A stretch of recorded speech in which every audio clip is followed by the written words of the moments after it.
미국 주식 통해서 우리장 투자 포인트 짚어보겠습니다. 한국투자증권 김권진 팀장 자리해 주셨습니다. 어서 오세요. 네, 안녕하십니까? 네, 10년물이 1.7% 올라서면서 시장 전반적으로 하방 압력 받았습니다. 금융주 중에서도 은행주들 많이 상승하는 흐름 보였는데요. 자세한 시장 상황 첫 번째 이슈부터 얘기 나눠보도록 하겠습니다. 먼저 장 마감 이후에 실적 발표한 기업들부터 짚어보도록 할 텐데요. 택배사죠. 페덱스가 호실적을 기록하면서 시간에서 현재 3.8% 오르고 있습니다. 사실 이 쇼핑 시즌에 있어서 전례 없는 쇼핑 시즌의 수혜를 받았다라고 밝히기도 했는데요. EPS 매출 모두 예상치를 상회하면서 실적 자체가 잘 나와줬어요. 네, 이러한 상황은 당분간 계속해서 이어질 수밖에 네. 없다라는 거 이야기를 계속해서 해드리고 있습니다. 실제로 어떻습니까? 우리가 택배에 대한 최근에 제가 제일 많이 보는 차가 뭐 쿠팡이나 이런 택배 기사님들의 차를 정말 많이 보고 있는 것 같습니다. 정말 대단하구나. 정말 많은 사람들이 물량을 왔다 갔다를 시키게 하고 있구나. 그리고 우리가 택배를 시키는 이유 뭐예요? 그동안 집안에만 많이 있다 보니까 뭐 외부로 돌아다니지도 못하고 이러한 상황이 계속해서 이어지다 보니까 계속해서 이 택배 물량이 계속해서 늘어나고 있는 상황인 것 같다라는 거 이야기를 해드리겠습니다. 실제 이런 모습이 뭐 쉽게 끝날 것 같냐? 아닙니다. 계속해서 이어질 확률이 좀 높아 보인다라고 생각을 하셔야 될 것 같고요. 당분간 이쪽 업계, 이 택배 업계는 당분간 좀 긍정적인 생각을 가지면서 여러분들이 내려올 때마다 계속해서 매수를 해가는 전략이 좀 필요하지 않나라는 얘기를 해드리겠고요. 뭐 대표적인 우리나라 1위 이런 택배업사 바로 이 CJ 대한통운이 되도록 하겠습니다. 네, 또 택배업계는 현재 백신 수송에도 참여를 하고 있기 때문에 이 부분도 호재로 작용할 것 같고요. 함께 장 마감 이후에 실적 발표한 기업 나이키도 살펴보도록 하겠습니다. EPS는 매출 예상치를 상회했는데요. 매출은 조금 부진하게 나왔고요. 특히나 이 나이키 같은 경우에는 이번 분기에 디지털 판매가 59% 증가했는데 전 분기에 84%의 성장률을 기록한 것에 비하면 조금 둔화됐다는 우려가 있는 상황입니다. 시간에서 3% 하락하고 있다는 점 함께 짚어드리고요. 두 번째 이슈로 넘어가 보도록 하겠습니다. 오늘 시장 얘기를 좀 해보도록 할 텐데 10년물이 1.7% 올라섰습니다. 그러다 보니 성장주들 좀 크게 하방 압력을 받았고요. 그중에서도 살아남은 게 은행주들인데 사실 계속해서 견고한 흐름을 보여주고 있거든요. 네, 그렇습니다. 좀 속상한 모습이죠. 네. 최근에 어제만 하더라도 FOMC가 끝나고 나서는 분위기가 좀, 괜찮네라는 이런 분위기로 해서 시장이 뭐 그렇게 큰 폭은 아니었지만 상승을 해줬습니다. 근데 그걸 다 반납해 버리는 모습이 나왔고요. 결국은 연준에 좀 결단이 좀 필요하지 않나라는 이야기를 계속해서 사람들이 하고 있는 것 같습니다. 야, 계속해서 완벽한 더 많은 이런 유동성을 공급해줘. 우리 계속해서 이거 유지할 거야. 그리고 우리 오프라이트 트위스트 같은 경우도 우리가 시행할 거야라는 이런 것을 시장에서 기대를 하고 있는 듯하다라는 겁니다. 실제 뭐 10년물 국채 이런 금리가 더 위로 올라갈 거야라고 하는 이런 보고서도 막 나오고 있는 것 같고요. 거기에 대한 이런 이슈가 계속해서 시장에 좀 많이 다가오고 있는 모습이다라는 얘기를 해드리겠습니다. 주가의 흐름 자체도 지금 현재 바로 연동이 되는 분위기죠. 야, 이렇게 되면 유동성이 흡수돼 버리는 거 아니야라는 것을 가장 많이 고민을 하고 있는 것 같습니다. 실제 뭐 미국에서 경기 지표나 이런 게 잘 나오고 있습니다. 이제 유동성 효과가 나타나는 거죠. 근본적으로 유동성을 공급해주는 이유 뭐예요? 야, 우리가 경기를 계속해서 살려줄 거야. 걱정하지 마라는 거잖아요. 그래서 그걸 단계가 넘어가는데 너무 급속도로 넘어가다 보니까 우리 아직은 유동성을 좀 즐기고 싶은데 너무 빨리 넘어가는 거 아니에요? 라고 하면서 시장이 지금 현재 좀 고민에 지금 현재 빠져 있는 것 같다라는 거 안내를 해드리겠습니다.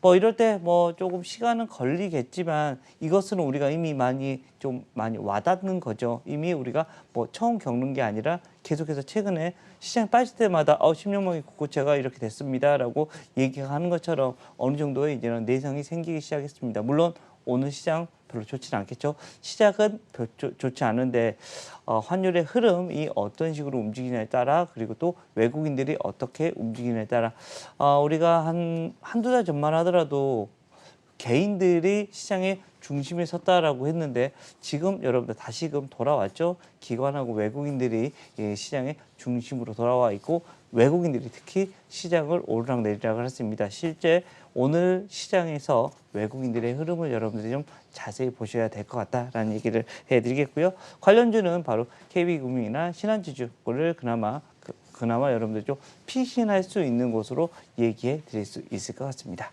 네, 이제는 하나의 알고리즘으로 작용하는 것 같습니다. 금리가 오르면 당연히 또 이 금융주들 안에서도 은행주들이 함께 따라가는 흐름이 계속해서 이어지고 있는데요. 10년물이 1.7% 상회하면서 유일하게 상승한 업종이라는 점 짚어드리고요.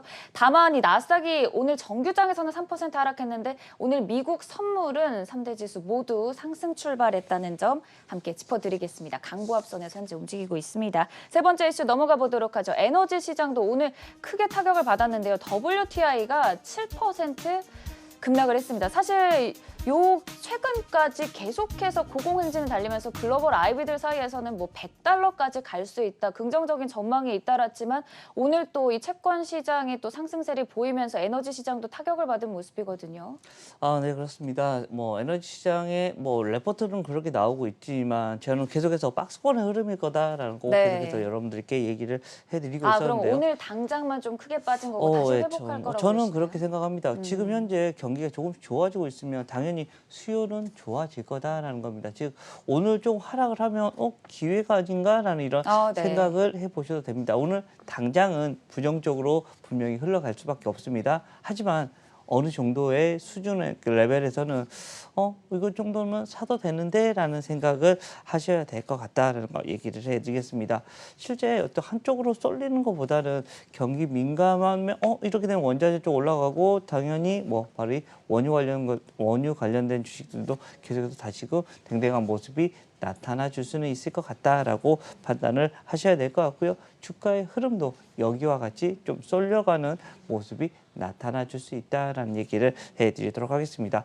오늘은 조금 힘들겠지만 조금 저점 매수의 관점에서 여러분들이 좀 바라보시는 게 맞지 않나라는 얘기를 해드리겠습니다. 네, 대표적으로 SK이노베이션 그리고 S오일이 있다라는 얘기 드리겠습니다. 네, 오늘의 급락세가 저점 매수의 기회다. 단기적일 뿐 앞으로 박스권 내에서 당분간은 횡보할 것이라는 말씀을 해주셨습니다. 이렇게 시장에 대한 얘기 나눠봤고요. 이번 한 주간 소개해 주신 종목들 리뷰 간략하게 해보도록 하겠습니다. 먼저 표를 통해 살펴보도록 할까요? 이번 한 주간 스튜디오 드래곤, 시즌, 잉글우드, 랩, 솔트룩스 들고 오셨는데 간략하게 짚어보도록 할까요? 주가 자체는 시장은 그냥 좀 왔다 갔다 그냥 댕댕한 느낌이 되었습니다. 근데 오늘 수요일 날 했던 잉글리드 랩이 상당히 급등을 네. 해주는 모습이 나타났었고요. 스튜디오 드래곤이나 시즌 같은 경우도 나쁘진 않은 모습, 그리고 솔트룩스는 어제 했는데 그냥 쏘쏘 어제의 흐름이 별로 좋지 않았다 보니까 주가에 대한 흐름도 그 움직임이 별로 없었었다. 네, 사실 이번 주 잉글우드 랩 차트 자체가 워낙 계속 상승 곡선을 네네. 탔었거든요. 앞으로 어떻게 보시나요? 아직은 긍정적으로 계속해서 보셔도 되는 구간이 아닌가라는 얘기를 해드리겠고요. 실적에 대한 이런 이슈가 계속해서 좀 긍정적이다라는 얘기를 해드리겠습니다. 위쪽으로 계속해서 상승해주고 있는 상황이라서 달려가고 있는 친구라서 달려가는 말은 어떻게 해야 된다? 계속해서 달려가 보자라는 이런 쪽이 더 맞지 않나라는 얘기 드리겠습니다. 알겠습니다. 그럼 오늘은 어떤 종목 갖고 오셨는지 확인해 보도록 하겠습니다. 오늘 장 관심주 KTNG 들고 오셨어요? 조금 저는 담배는 피지 않습니다. 하지만 담배 피시는 분들은 많이 혹시 저는 괜찮아요. 한 번도 해본 적 없습니다. 네, 괜찮아라는 얘기를 해드립니다. 실제 기호식품이다라고 저는 생각을 합니다. 근데 요즘에 담배 피시는 분들 보면 좀 필 데가 없어서 좀 많이 고민을 많이 하는 것 같더라고요. 실제 금연 정책이 많이 시행되고 있고 그래서 전자담배도 나오고 여러 가지 이런 이슈가 나옵니다. 그래서 KTNG는 항상 돈을 많이 벌긴 합니다. 한데 항상 바로 성장에 대한 이런 이슈가 별로 나오지 않습니다. 그리고 좀 어떻게 보면 제약의 주의 하나다 보니까 조금 그렇게 각광을 못 받고 있지만 들여다보면 회사 정말 좋습니다. 정말 돈도 많이 벌고 있고 담배 인삼공사입니다. 그래서 조금 담배 쪽과 인삼을 좀 나눠서 인삼 쪽을 좀 어떻게 한번 해보자라는 이런 이야기도 이쪽 저쪽에서 좀 들려오는 것 같고요. 실제 이 회사 배당도 많이 줍니다. 배당도 많이 줘서 안정적이다라고 생각을 합니다. 즉 시장이 조금 성장주가 조금 힘들어갈 때 좀 숨어 있을 수 있는 회사가 바로 이 KTNG가 될 수 있을 것 같고요. 오늘 같은 경우도 거기에 좋은 대안이 될 수 있지 않을까라는 얘기 드리도록 하겠습니다. 네, 올해 사상 최대 이익부터 배당금 얘기까지 오늘 장 관심주로 KTNG 얘기 나눠봤습니다. 지금까지 한국투자증권 김권진 팀장이었습니다. 고맙습니다. 네, 감사합니다.